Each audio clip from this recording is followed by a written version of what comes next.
दोस्तों आज पेश है कफन हीरे का। ये कवर चित्र है दोस्तों।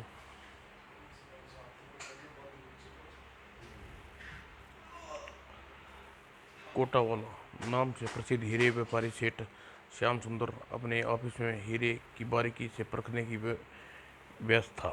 तभी जल्दी जल्दी हीरे समेट कर उन्होंने मेज के दराज में बंद करके बाद पत्थर को लिफाफे से बाहर निकाल कागज को पढ़ने लगा। मिस्टर कोटावाला, यह मेरा तीसरा पैगाम है। आपका बोरिया बिस्तर समेट कर इस देश से रफू चक्कर हो जाओ, वरना इससे महज एक धमकी मत समझना, क्योंकि मुझे मालूम हो गया तुमने हीरो के धंधे में शुरुआत कहाँ से और कैसे की। सेठ श्याम सुंदर काफ़ी का 2 बार पहले भी धमकी मिल चुकी थी, लेकिन उसने कोई विशेष अहमियत नहीं दी थी।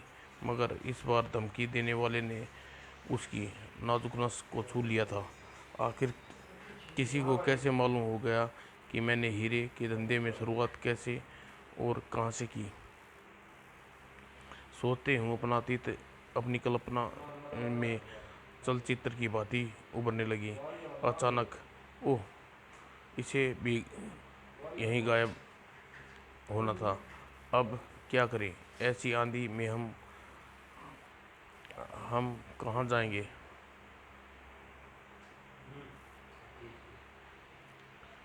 और राज, इधर देखिए, उधर कोई होगा। हाँ चलो, हाँ, वहीं चलते हैं। और एक बंगला था। मात्र एक नेपाली चौकीदार मौजूद था। हमारी कार खराब हो गई है, अचानक रात का ठहरने की जगह चाहिए। अवश्य मिलेगी साहब, आप लोग यहाँ आराम कर सकते हैं। चाय पानी भोजन का प्रबंध करता हूँ। तुम बहुत अच्छे आदमी हो। और भोजन करने के बाद और रघु न तो लेटते ही नींद आ गई, मगर रक्षा काफ़ी रात तक नहीं सोई। देखती हूँ शायद आंधी का जोर कम हो गया हो। खिड़की खोलते ही आंधी एकाएक तेज जोरदार झोंका आया। ओह, यह क्या? यह यह आवाज़ कैसी थी? कुछ नहीं, हवा से यह चादर नीचे गिर गई। और जिस जगह पर तस्वीर उलटकर नीचे गिरी, वहाँ एक छोटा सा छेद नजर आ रहा था। अरे, यह छेद कैसा है? ठहरो, मैं देखता हूँ। और ध्यान से राज, इसमें कोई खतरनाक सांप बिच्छू ना हो।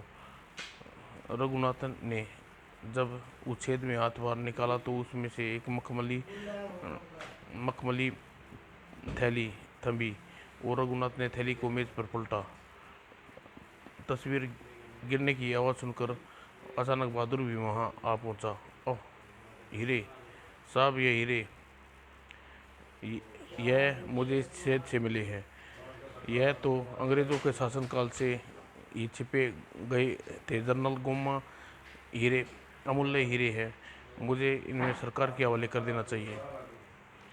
और लेकिन रघुवंत कुछ और ही सोच रहा था। इन हीरों के से मेरी बिगड़ी हुई जिंदगी सुधर जाएगी। रघुनाथ ने एक कपड़ा मिल का मालिक था, मगर घोड़ों की रेस खेलते खेलते की लत से कर्ज की गत में डूब गया था।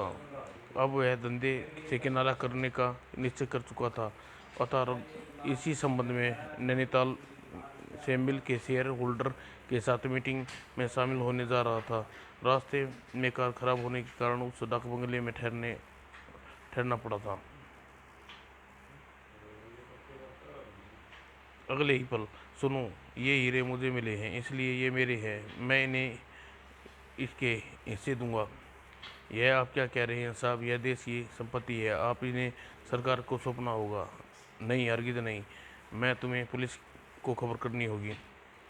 और अगले ही पल पुलिस को फ़ोन करते देख रघुनाथ ने तेजी से उस ओर लपका। और बाकी शब्द बहादुर के गले में अटक कर रह गए। गड़गड़, इसकी अपनी मौत के लिए तुम स्वयं ही जिम्मेदार है बहादुर। ये तुमने क्या कर रहे हो? ये राज भगवान के लिए छोड़ दो इसे। और मगर रघुनाथ ने के सख्त दबाव में बहादुर का काम तमाम कर दिया। ये तुमने क्या किया? हीरे की खातिर इसे मार डाला? हाँ, इन हीरो के लिए किसी को भी मार सकता हूँ। किस्मत में हाथ लगे हैं करोड़ों रुपए के। भलाई ने पुलिस की देने की क्या तुक? मैं जानता हूँ सारी खुशियाँ तुम्हारे कदमों में ला सकता हूँ। नहीं चाहिए मुझे किसी मासूम की खून से रंगी दुनिया। तुम्हें इन हीरो के पुलिस के हवाले करना पड़ेगा। रघुनाथ ने समझाने की बहुत कोशिश की, लेकिन उसकी जिद और मन में निश्चय कर लिया, अब मुझे इस जिद्दी औरत को ठिकाने लगाना होगा।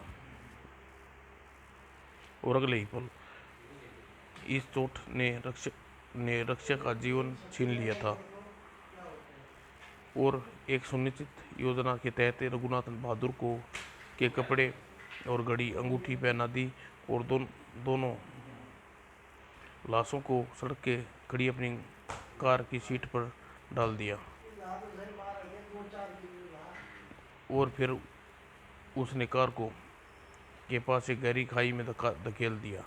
और जल्दी, अब मेरी ज़िंदगी का अध्याय समाप्त हुआ। अब मैं नई ज़िंदगी की शुरुआत होगी। और इस दोहरे हत्याकांड ने पुलिस के महज एक दुर्घटना मानते हुए कोई छानबीन नहीं की। तब रघुराज ने अपना पूरी तरह सुरक्षित महसूस कर सेठ श्याम सुंदर के रूप में अपनी ज़िंदगी बसर करने लगा। लेकिन आज तीसरी बार मिले इस धमकी पत्र ने उसकी ज़िंदगी में एक भयानक हलचल मचा दी। आखिर कौन है यह जो मेरी बीती ज़िंदगी के बारे में जानता है? और बहुत सोचने के बाद जब किसी खास नतीजे पर नहीं पहुंचा तो अपनी सुरक्षा की दृष्टि से अगले दिन उसने एक विज्ञापन अखबार में छपवा दिया। एक ड्राइवर कम बॉडी गार्ड की आवश्यकता है, तगड़ा वेतन, रहने खाने की जगह मुफ्त, संपर्क करें। और बीमा के बीमा के पहलवानों जैसे डूलडिल को देखकर काफ़ी राहत हुई। और औपचारिक पूछताछ के बाद उसने धमकी का पत्र खोल दिया। ये इसे पढ़ो। गुलाबी रंग के उस धमकी भरे पत्र को पढ़ते ही बीमा को दौलत की खुशबू नजर आने लगी। वह एकाका अपराधी प्रगति का शख्स था। मैं तो हीरो का चक्कर हीरो का चक्कर है। वैसे कागज पर ऐसा रंग अधिकतर औरतें पसंद करती हैं और अपार्टमेंट भी अन्य अक्षरों के कुछ टेढ़ी मेढ़ी हैं। सर, आप चिंता न कीजिए, मैं किसी किस्म की लड़ाई में माहिर हूँ। आज के बाद आपको किसी को नहीं पटकने दूंगा। Thank you sir. गुड, तुम्हारी नौकरी पक्की। तुम्हें 10,000 रुपये प्रति माह वेतन मिलेगा। और शाम 5 बजे श्याम सुंदर हमेशा कार की की कार की तरफ शहर से बाहर बने अपने फार्म हाउस पर जा रहा था। आजकल फार्म हाउस पर ही रह रहा था। और फार्म हाउस में पहुंचने पर अपनी पत्नी रोमा से बीमा का एक छोटा सा परिचय करवाया। रोमा, यह बीमा है, मेरा बॉडीगार्ड है। Good evening ma'am. इवनिंग। और न जाने क्या, बीमा को देखकर रोमा की आंखें में भय की झलक उभर आई। बीमा की निगाहें छुपी नहीं रही थी। सेठ की पत्नी मुझे देखकर कुछ घबरा रही है, जरूर कुछ गड़बड़ है। और चलो, तुम्हारा कमरा तुम्हें दिखा देता हूँ। ठीक है सर। और फार्म हाउस में श्याम सुंदर और उसकी पत्नी रीमा के अलावा कोई नहीं रहता था। रात को सोने से पहले बॉडीगार्ड को रखने की क्या जरूरत थी डार्लिंग? अच्छा था कि हम विदेश चले जाते, वहाँ भी तो तुम्हारा धंधा चल रहा सकता था। बीमा ने मुझे पूरी सुरक्षित की गारंटी दी है, अब कुछ नहीं होने वाला। रोमा उस दिन बीमा साय की तरह श्याम सुंदर के साथ चिपका रहता, जबकि रोमा को यह बात बिल्कुल पसंद नहीं थी। फिर एक दिन सेठ श्याम सुंदर अपनी पहली सहेली की शादी में बीमा के बिना ले जाने में कामयाब हो गई। और बीमा भी ऐसा ही किसी मौके की तलाश में था, फौरन कांटे की तलाशी लेने में जुट गया।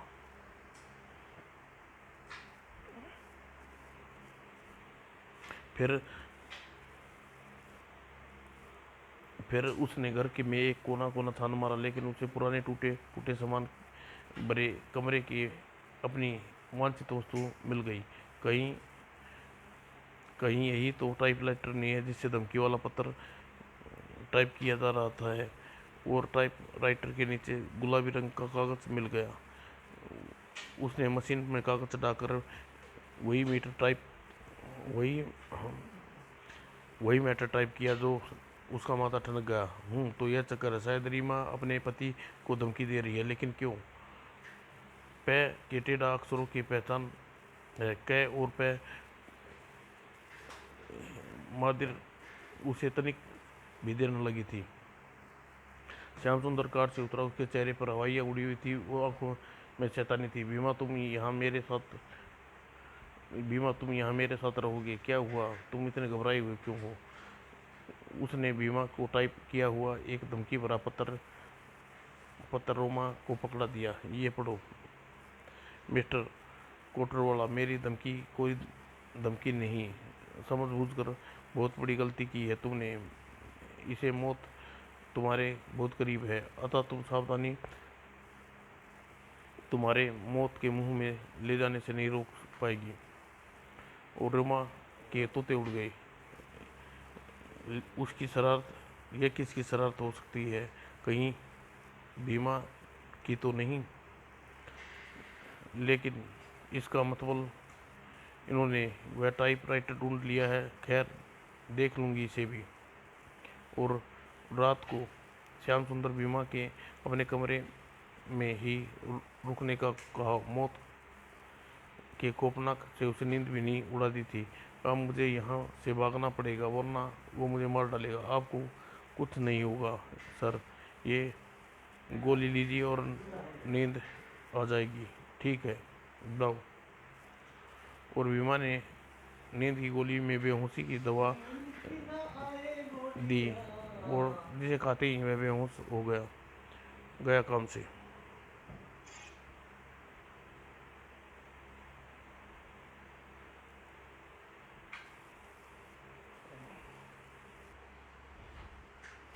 तभी रोमा भीमा के निकट आई।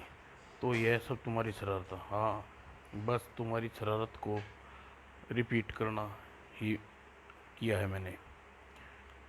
तुम एक मक्कार हो, खतरनाक आदमी हो। हमारे बीच से हट जाओ वरना पछताना पड़ेगा। धमकी मत दो वरना गर्दन मरोड़ दूंगा।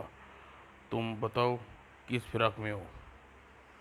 इस चूहे के पास करोड़ों के हीरे हैं, किंतु किंतु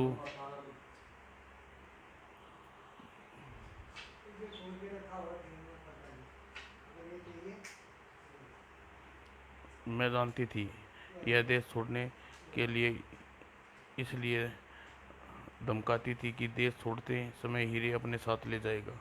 और इस मुल्क में बाहर पहुंचकर इससे वे हीरे छीनकर अपनी मुट्ठी में लेना मेरे लिए कोई मुश्किल काम नहीं होगा। बहुत को, मगर वह तुम्हें इसमें अतीत का भेद कैसे मालूम हुआ? लगभग 5 वर्ष पूर्व मैंने जब विवाह किया तो मैंने परेशान तनाव रहता था। अक्सर नींद में कुछ बड़बड़ा था। शुरू में मैंने इसकी बड़बड़ाहट पर ध्यान नहीं दिया, किंतु इसकी बड़बड़ाहट मुझे हीरे हीरे मार डालूंगा, कभी नहीं दूंगा जैसे शब्द सुनने आए। मैंने इसकी बड़बड़ाहट पर ध्यान देना शुरू किया और लगातार मेरी रातों की नींद जाग कर मैंने इसकी बड़बड़ाहट को नोट करना और समझना शुरू किया। चौकीदार व अपनी पत्नी की हत्या, इसने हीरे प्राप्त करने की सारी कहानी मेरी समझ में आ गई, जिसका फ़ायदा मैंने इसे डराना धमकाने के उठाया।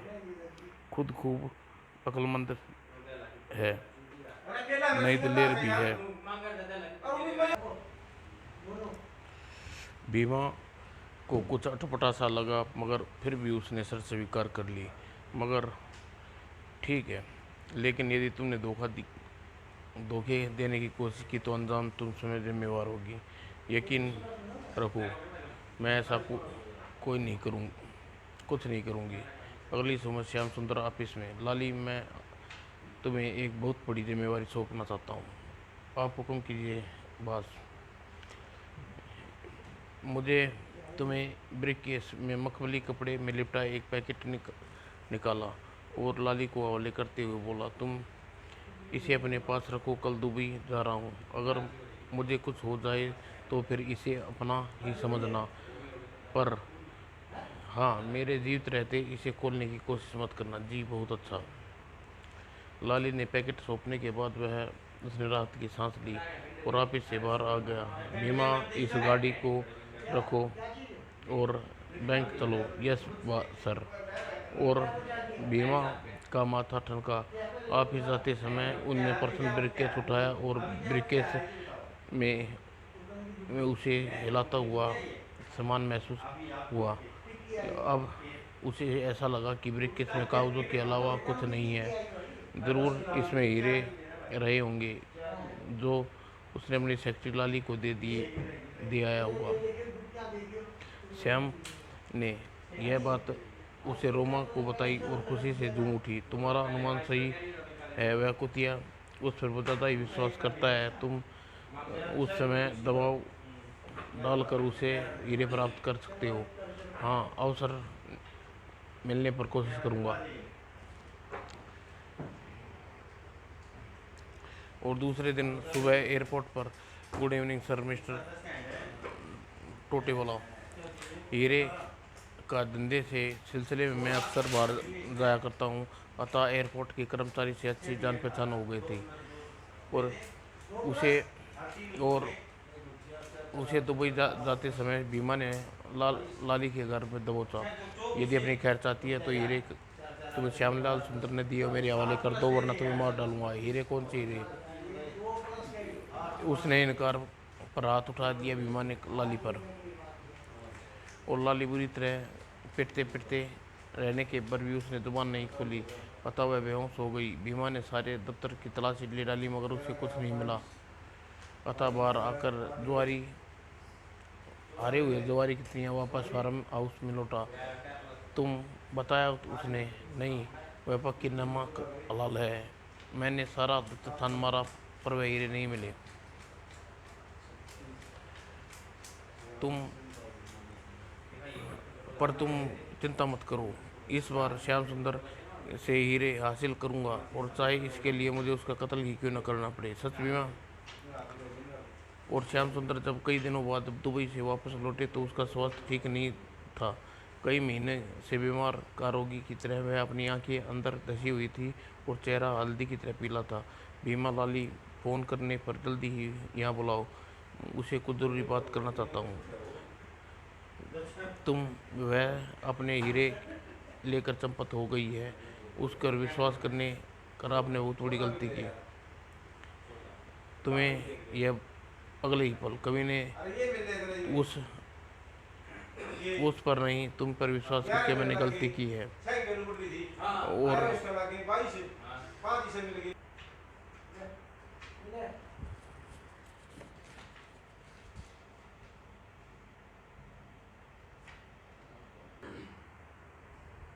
इससे पहले कि वह दूसरी गोली दागता, सीमा ने तुरंत रिवॉल्वर अपने कब्जे में कर लिया। खबरदार हिलना नहीं, वरना तुम गुड सीमा, सुअर की औलाद, तूने मुझे मारा ही डाला था। तेरे पास जितने भी हीरे हैं हमारे हवाले कर दे, वरना तुझे जिंदा नहीं छोड़ूंगा। कभी नहीं। तुम्हारे जैसे नाकाम हाथ मेरे हीरे कभी नहीं पहुंच पाएंगे। अच्छा तो ये ले दाएं। ओह, यही ताकतवर बीमा और यही ताकतवर बीमा चूक हो गई और इस व्यक्ति शक्तिशाली वार ने बीमार समुद्र जान ले ली। ओह मोटे गैंडे, यह तूने क्या किया? अपनी जुबान पर काबू रख, वरना तेरा भी यही हाल होगा। टेलीफोन की घंटी गनगना दी। सांप क्यों सूंघ गया? टेलीफोन उठा। हेलो, गुड इवनिंग मैडम, मैं लाली बोल रही हूँ, बॉस से बात करनी है।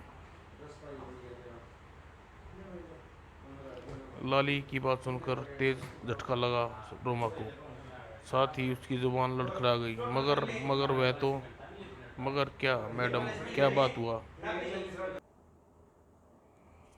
रोमा की आवाज़ लड़खड़ाते देख बीमा ने एक झटके से उसके हाथ से रिसीवर छीन लिया। हेलो, कौन? मैं लिली बात कर रही हूँ। लिली, बात से बात कराओ। लेकिन वो तो अभी दुबई से नहीं आए, मगर ही पहुँचने उन्हें आज ही यहाँ पहुँचना था। मगर हाँ, मगर हो सकता है अभी किसी काम से उन्हें वहीं रुकना पड़ा हो। ठीक है, जैसे ही वे आए मुझे सूचित कर देना। और उतना कहकर दूसरी ओर से संबंध विच्छेद कर दिया। अब क्या होगा? लिली हमारे लिए मुसीबत खड़ी कर सकती है। संभालो अपने आप को। अगर लाश ठीक से ठिकाने लग जाए तो मुसीबत नहीं होगी। और किसी तरह रोमा ने अपनी घबराहट को काबू पाया और बोली, हम लाश को फार्म हाउस के पीछे वाले कुएं में छुपा सकते हैं। वेरी गुड, अंधेरा होते ही यह काम करेंगे। और रात होते ही दोनों ने श्याम सुंदर की लाश के साथ एक भारी पत्थर बांध कर कुएं में डाल दिया।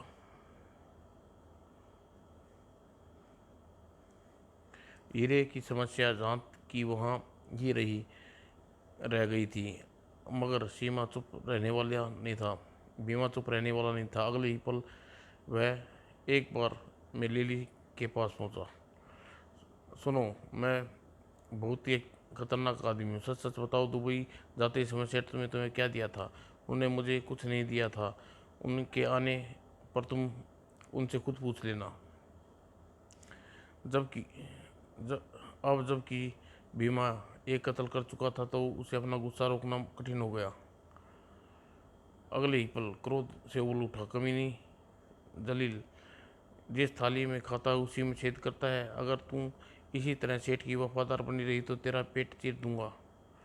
बोल, बताओ, चीरू या नहीं? मुझे कुछ नहीं मालूम।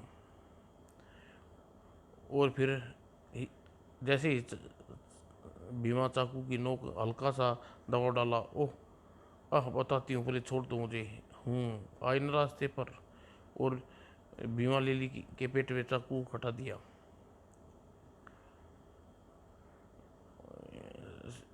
सेठ हीरे सेठ ने अपनी कोट की बटन में छिपा रखी हैं। तभी तो कोट बटन बहुत ज़्यादा बड़ी नज़र आ रहे थे। ठीक है, लेकिन अगर यह झूठ हुआ तो तुम अपना आखिरी झूठ समझना। और अगले ही पल उफ, अब इस मनुष्य की लाश को कुएं से बाहर निकालने के लिए जहमत उठानी पड़ेगी, मगर पहले रीमा से पीछा छुड़ाना होगा। और रीमा से पीछा छुड़ाने के लिए के बाद लाली गहराई से सोच रही थी। भीमा से पीछा छुड़ाने के बाद लाली गहराई से सोच रही थी। ट्रंक कॉल पर तो बॉस ने आज ही लौटने को कहा था, मगर उनने कुछ दिन और रुकना था तो उसकी सूचना अवश्य ही देते। लेकिन कहीं न कहीं मामला कुछ गड़बड़ है। पुलिस को रिपोर्ट करनी चाहिए। पहले क्यों न एयरपोर्ट पर मालूम करूं। और अगले ही पल good afternoon airport inquiry. Dubai से आने वाली फ्लाइट में मिस्टर कोटवाला यानी सेठ घनश्याम सुंदर आई या नहीं?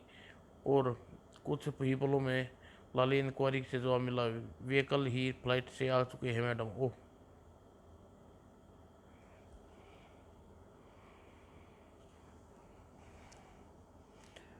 और और कुछ देर बाद इंस्पेक्टर, मैं हीरे के प्रसिद्ध व्यापारी मिस्टर श्याम सुंदर की सेक्रेटरी लिली हूँ।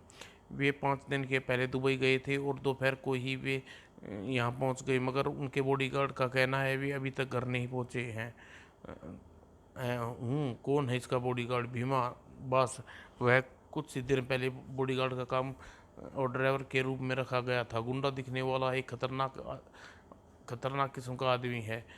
इंस्पेक्टर की वो है तनगी, मगर मिस्टर कोटवाला की बॉडी गार्ड रखने की क्या अवस्था पड़ गई? बॉस को कोई धमकी दे रहा था। वेद भयभीत हो गए थे, इसलिए उन्होंने बीमा को नौकरी पर रखना पड़ा।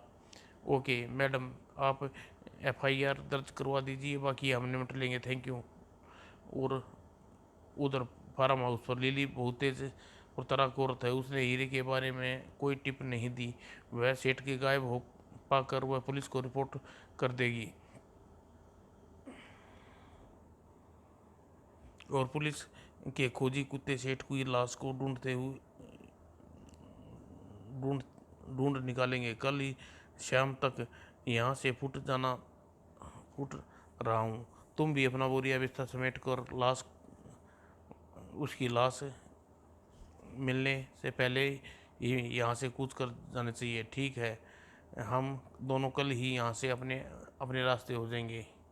और दूसरे दिन सुबह अपना अपना सामान पैक कर रहे थे, तभी डिंग डंग कौन हो सकता है इस वक्त? कोई भी हो, जाकर दरवाज़ा खोलो। वो धड़कते दिल से उखड़ी सांसें के साथ ही रीमा ने दरवाज़ा खोला। Good morning. क्या बात है इंस्पेक्टर? इंस्पेक्टर गणेश अंदर आ गया और चारों तरफ खोजपूर्ण नजरें डालता हुआ बोला, कोई खास बात नहीं है, बस श्याम सुंदर जी से एक जरूरी काम था, लेकिन वे दुबई गए हुए हैं। लेकिन इंस्पेक्टर ने कुछ सुना ही न। इस नौजवान का परिचय, यह हमारा ड्राइवर भीमा है। बातें करते रहने के साथ साथ इंस्पेक्टर उसकी पैनी निगाह प्रत्येक वस्तु को बारीक से निरीक्षण कर रहा था। आप शायद सामान पैक कर रही हैं क्या? कहीं बाहर जा रही हैं? हाँ, दुबई से उनका फ़ोन आया था कि उन्हें पेरिस में रहने का फैसला कर लिया है। वे बहुत ही जल्दबाजी करते हैं, संभव है कि आते ही यहाँ से जाना पड़े। अतः मैंने भी यहाँ से जाने की पूरी तैयारी कर ली है, ताकि कोई खास चीज़ छूटे न जाए। तभी इंस्पेक्टर गणेश ने कलीन पर पाँव के पास एक बटन दिखाई दिया। ओह, यह किसी कोट का बटन है। क्या यह बटन कोई क्या यह बटन कोई सूत्र साबित हुआ? और सिगरेट सुलगाने के बाद उसने अपने जानबूझकर लाइटर को नीचे गिर दिया। और फिर लाइटर को उठाने के साथ साथ उसने बड़ी सफाई से बटन भी उठा लिया। Okay madam, sorry for the disturbance. जब सेठ आ जाए तो उन्हें जाने से पहले मुझे बात करा देना। ठीक है, ठीक है, चलो जान छुट्टी। और इंस्पेक्टर के जाते ही, यह सारा बखेड़ा तुमने खड़ा किया है। अगर पुलिस को उसकी लाश मिल गई तो मैं पुलिस को सब बता दूंगी। सेटअप, मेरे साथ साथ तुम भी गले तक इस मामले में फंस चुकी हो। अगर तुमने एक शब्द भी उगला तो मैं तुम्हें भी नहीं छोड़ूंगा। मेरा गला छोड़ दे कमीने, वरना तुझे पछताना पड़ेगा। भीमा सिर दिए अपना गुस्सा दबाते हुए बोला, क्योंकि वह बना बनाया खेल बिगड़ नहीं चाहता था। ज़रा सोचो, इंस्पेक्टर वास्तव में सेठ जी से मिलने आया था या किसी और चक्कर में, क्या पता। वैसे लाइटर के साथ उसने फर्श से क्या चीज़ उठाया थी?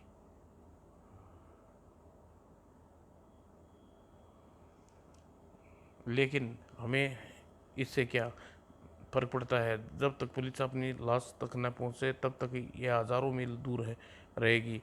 और मुझे यहाँ करोड़ों की आबादी में खोज निकालना भूसे के खेल में सुई ढूंढने वाली बात है। शायद तुम ठीक कह रहे हो। और फिर दोपहर का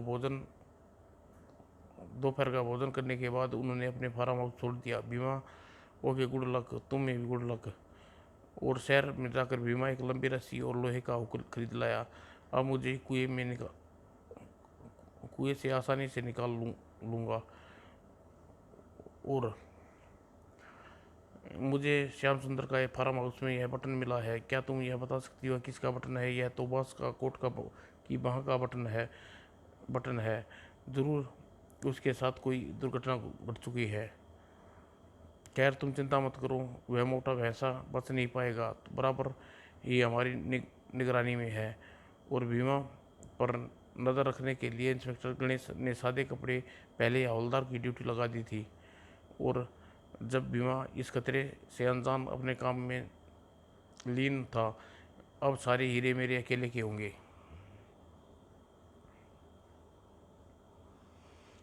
और रस्सी से लोहे का हुक फंसाकर वह कुएं में डाले। और मुश्किल से 2-3 मिनट ही गुजरे थे। लाश को सड़ने जैसी बदबू आ रही है इस कुएं से, है ना दोस्त। और घबरा कर भीमा ने हाथ से रस्सी छूटते छूटते बची। उसका चेहरा पीला हो गया और एक शर्त उसकी रीढ़ की हड्डी से होकर गुजर गई। ओह, रोज शाम को कुत्ते को घुमाने इधर से गुजरता हूँ। क्या बात है, तुम आजकल मिस्टर कोट वाला दिखाई नहीं दे रहा। वो डूब गई है। लेकिन तुम इस कुएं में क्या निकाल रहे हो? दरअसल इस कुएं में एक कुत्ता गिर गया है, मर गया है। उसकी लाश नि, निकालने की कोशिश कर रहा हूँ। अच्छा दोस्त, चलता हूँ। कोटवाला से मेरा सलाम कहना। ज़रूर, परसों तक वापस लौट जाएंगे। उसके जाते ही विमान ने राहत की सांस ली। बाल बाल बच गया। अगर लाश बाहर निकालते वक्त यह आता तो मेरी कब्र खुद जत गई होती। मगर कब्र तो उसकी खुद ही चुकी थी, क्योंकि कुत्ते वाला आदमी वही हवलदार था जिसे गणेश ने उसकी निगरानी के लिए लगाया था।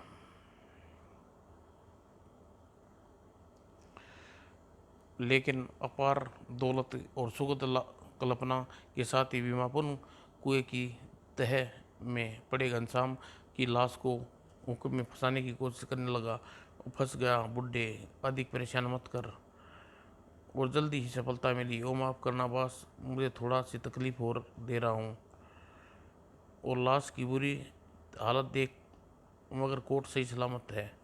और कोट को उतार कर पहले लाश को पुनः कुएं में फेंक और काटेज में कोट के बटन को तोड़ने लगा। मगर बटन के अंदर उसे कुछ न मिला। ये तो खाली है। और उसके एक एक करके कोट के सारे बटन तोड़ डाले, मगर उसे कुछ नहीं। तभी अफसोस है, तुम्हारी सारी मेहनत बेकार गई। लाली को वाकई तुम साथ बड़ी जाति की है। तुम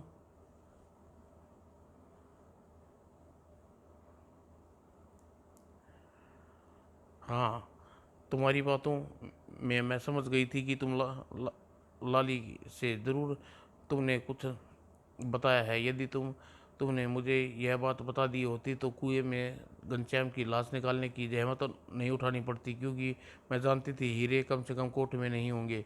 भीमा गिरगिट की तरह रंग बदला। वाकई मैं गलती पर था। हम दोनों ने मिलकर चलना चाहिए था।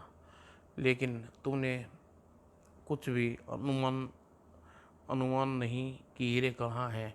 हीरे लाली के पास हैं। बेवकूफ़, जब अपने अकल के घोड़े दौड़ाओ। जल्दी ही कोई तरकीब निकालो, वरना वह कुएं में आने वाली बदबू सिर्फ ही पुलिस को गिरफ्तार कर लेगी। और फिर भीमा आँखों में खून उतर आया। तुम ठीक कहती हो, बड़ी घाघ औरत मालूम होती है। अब मैं उसे अब अब मैं उसे देखता हूँ लूँगा। लेकिन तभी हाथ में पकड़े कोट के ध्यान आते ही वह दिमाग में एक विचार क्रोध गया। सुनो, हम जरा इस कोट को पहनना। पहले इसे पहन तो, क्योंकि अगर कर लेकिन आखिर तुम करना क्या चाहते हो?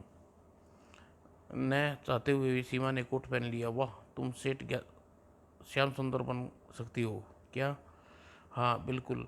तुम्हारे चेहरे पर दाढ़ी मूछ ज़रूर है कि मूछों की ज़रूरत है, मगर मेरी समझ में कुछ नहीं आ रहा। मैं सब समझ आ जाएगा। और अपनी योजना अनुसार भीमा अगले दिन शहर से नकली दाढ़ी मूछ खरीद लाया। लगता है तुम सेठ जी की तरह दिखाई देने लगोगी। समझ गई। लेकिन क्या हमारी चाल कामयाब हो पाएगी? दाढ़ी मूछ लगाते ही कुछ हद तक अपने पति की तरह दिखने लगी। रिस्क तो लेना ही पड़ेगा। तुम्हारा माथा और सिर पे पट्टी बांध कर छुपा देता हूँ। अच्छा अच्छा, जल्दी जल्दी हाथ चलाओ। अधिक देर तक शरीर पर बर्दाश्त नहीं कर सकूंगी। रही सही कसर कोट ने पूरी कर दी। अब गौर से देखो, बिना देखे बिना कोई तुम्हें नहीं पहचान सकता। वाकई। और शाम ठीक 5 बजे। हेलो लाली, भीमा बोल रहा हूँ। सेठ जी लौट आए हैं मगर बीमार और परेशान हैं।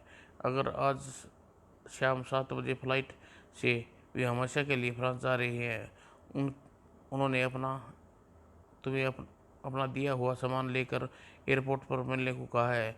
कहने के साथ ही भीमा ने फ़ोन काट दिया। लाली इस बात को सूचना पुलिस को देना जरूरी समझा। सर इन सर इंस्पेक्टर गणेश सियर, तुम वैसा ही करो जैसे उसने कहा है। इंस्पेक्टर अभी भीमा को फ़ोन आया था। उसका कहना है कि बॉस आ गया है और अब 7 बजे फ्लाइट से फ्रांस जा रहा है। उसे मुझे एयरपोर्ट पर बुलाया है।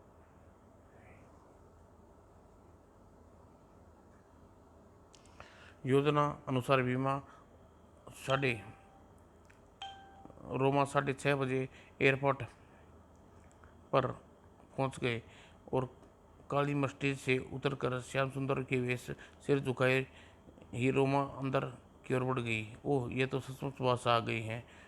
ओह, मुझे बास का पैकेट बास को पैकेट दे देना चाहिए। लाली रोमा की पीठ दिखाई दी। लाली को रोमा की पीठ ही दिखाई दी, मगर चिरपरिचित कोट में कारण लाली झांसे में आ गई थी। और मौका देखकर भीमा तेजा से लालिच की ओर लपका और पैकेट छीन कर कार की ओर लपका। वह जा रहा है, उसे जाने दो, पहले हमें कोर्ट वाले से निपटेंगे।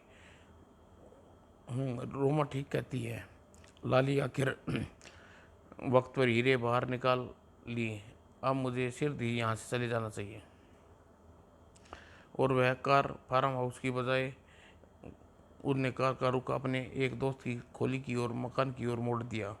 अब आएगा मज़ा। वापस लौट कर मैं रोमा को फार्म हाउस में नज़रअंदाज पाएगी और सिर पर पट्टी पीट लेगी। हाँ हाँ, मेरी हिस्सेदार बन रही थी हरामजादी।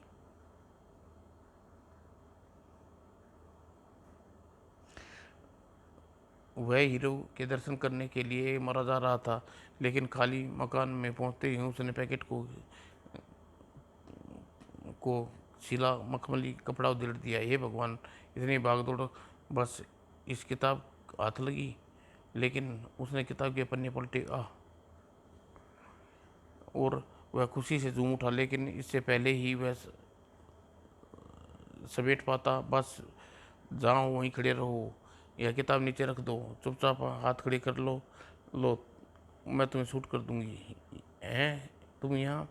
हाँ, मालूम है कि दौलत को तुम के लिए तुम मुझे तो क्या अपनी सगी माँ को भी धोखा दे देता। इसलिए मैं फ़ौरन टॉयलेट में वेश बदल कर बाद पुलिस को धोखा देने में कामयाब हो गई और टैक्सी से तुम्हारा पीछा करते हुए यहाँ तक पहुँची।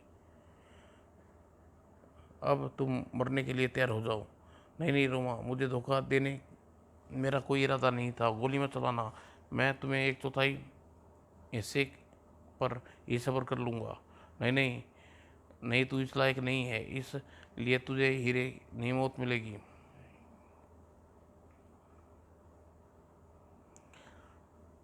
हीरे पर्स में डालने के बाद किताब पर जिल्द जिल्द डाली। तो ये है, यहाँ कैद थी मेरी ज़िंदगी।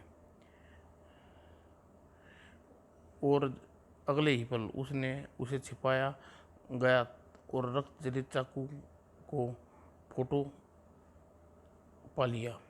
ये क्या, तुम क्या समझते हो मैंने सिर्फ इन हीरो के लिए ही तुम्हें अपना साथ दिया था? नहीं, बल्कि हकीकत यह थी कि मुझे वह चाकू और फोटो चाहिए था।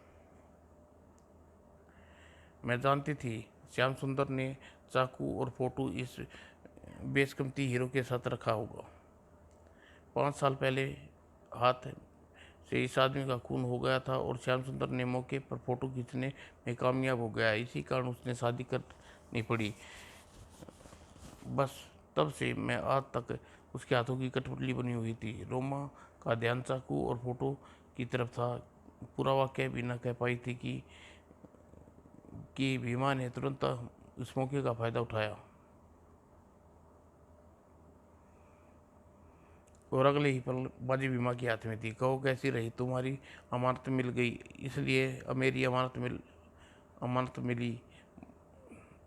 मिलनी चाहिए। चलो हीरे इधर करो, वरना ना गोली मत चलाना। ये लो हीरे, ले लो। हीरे का पर्स लेकर वह खिसकता हुआ दरवाजे की तरफ पहुंचा। आज के बाद मैं आज़ाद हूँ और तुम शुक्र मनाओ कि मैं तुम्हें कुएं में पति के पास नहीं भेज रहा। अच्छा अलविदा। और बाहर का दरवाज़ा बंद करके भीमा कमरे की खिड़की के सामने गुजरा। कमीने, तू इस तरह नहीं जा सकता। आ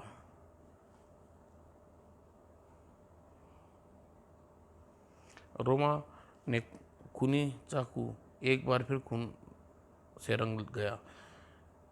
असली आज़ादी तो तू अब मिली है कमीने। तू आराम से अपनी अपनी आज़ादी की मौज मना।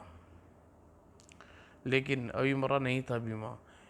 हीरो वाला पर्स उठाकर जो ही रीमा मुड़ने को ही भीमा की अंतिम हरकत हुई। धाएं धाएं धाएं। और अगले ही पल हीरे दोनों के लौलान शरीर मृत शरीर पर बिखरे पड़े थे। और जब वह पुलिस वहां पहुंची तो हीरो में दफन कफन के रूप में उन तक बिखरी पड़े थे गए काम से। लेकिन मिस्टर कोटवाला तो यहाँ नहीं है, वह पीछे कुएं में है। इन हीरो के लिए उनका कत्ल किया गया और अब ये स्वयं मौत की आगोश में चले गए। समाप्त दोस्तों।